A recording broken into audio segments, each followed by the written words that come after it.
lichens that you normally probably wouldn't see. This one's called golden moonglow. Xanthomendoses are tree species, shrub tree species. These two are rock species. Xanthoria is a common rock species. A lot of them are epiphytes, like we said before. Okay, so if something lives on wood, it's lignoculous. If something lives on rock, that's my term, saxifrage. So that's another way to describe and classify lichens. When I taught school, students needed a way to remember what a lichen was. So we used Alice algae met Freddy fungus and took a lichen to it. That's how we remembered it. We now know that's somewhat incorrect, because it could be 2 Alices, 1 Freddy, 2 Freddys, 2 Alices. Anyway, you get the picture. But that's how we used to talk about, remembering what a lichen was. And by the way, I might even mention something about mutually beneficial. I think I'll say it later, but even if I don't later, the algae part of the lichen combination gets used up so quickly that it almost dies out in the lichen, but it reproduces so fast in that cycle of life that it can stay up. It can actually maintain itself, even though it is used up so much quicker than any of the fungal parts.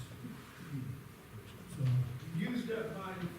used up by the actual lichen metabolism, because it's being orchestrated by the fungus to make food through photosynthesis, to make sugars. So, we have combined life form, different from the properties of the components. This is an interesting fact. It's important to know that not all lichens are lichenized. There are some non-lichenized, but 25% of all fungi worldwide are lichenized, which means they have a fungi and an algae, or a fungi and 2 algae, or whatever.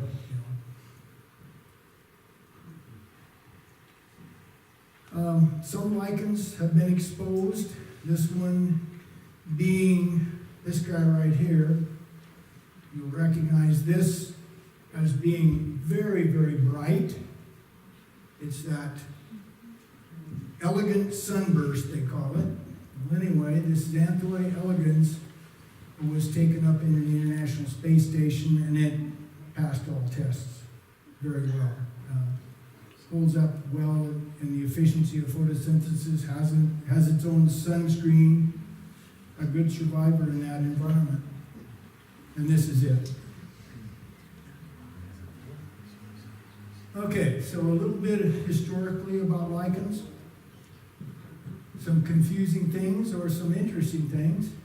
The Greek lichen, to lek, tongue-like. Leprous, treating skin disease, peeling skin appearance, according to Malatra. Theophrastus introduced the word lichen in 300 BC in his Historia Plantae, and he called it the superficial growth of bark on olive trees. Not a very catchy thing to be told.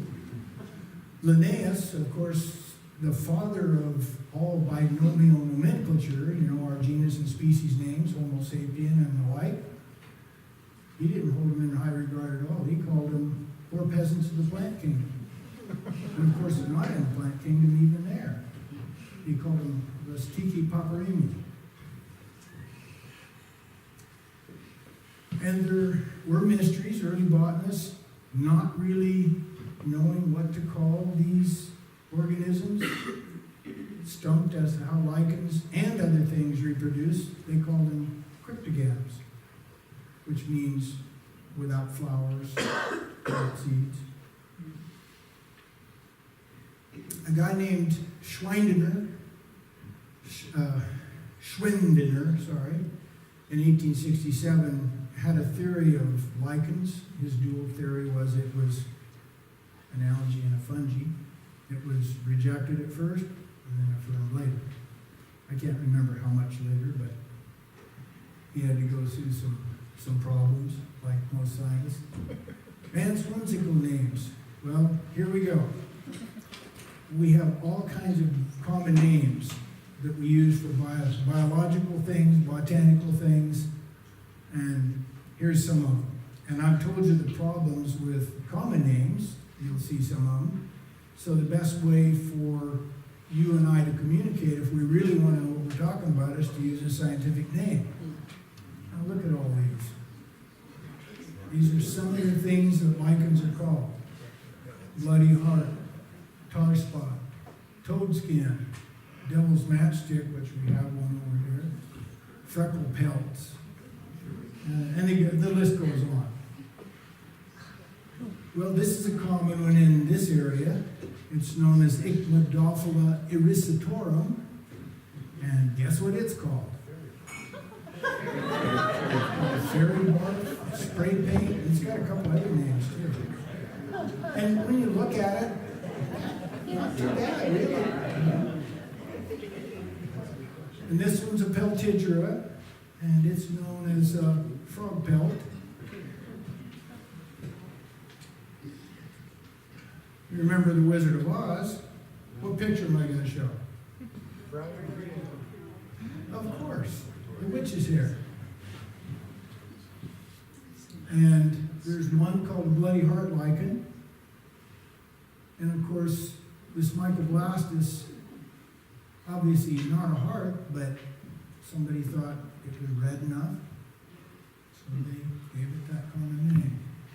Here's our wolf lichens, both of them. And Apaches were told that they used a slurry of it, painted it on their feet, so they could creep by their enemies unseen. I don't know. There was a doctrine of signatures about 70 AD, a long time ago, for my term. I named Paracelsus, 16th century, said nature marks each growth according to its curative benefit. Therefore, Lungwort, the one you passed around, one of the first ones, that big lichen, it's called Lungwort, Loberia pulmonaria. It solves TB, tuberculosis. And there it is, a little bit greener than it was back here. What about if you had a dog-related ailment? You want to get rid of rabies? Well, then you use the dog-tooth lichen, which is Peltigera canina. We have those around here. Well, we have those too, just not as many here as in my forest down there. So, are lichens food? Is it really a chocolate chip orange? An egg yolk? Well, there's your chocolate chip orange. It's a beautiful lichen that you see if you do a little bit of hiking in the higher country. It's a soil lichen. And there's the egg yolk. It's a rock lichen. This is Saxicollis. This is ground substrate. And this is a little bit more obscure Okanogan lichen, showing you the chocolate chips and the bottom of the thallus, which is orange. And it really is bright, brilliant, beautiful orange. Okay, so more food. The Irish famine tripes really existed.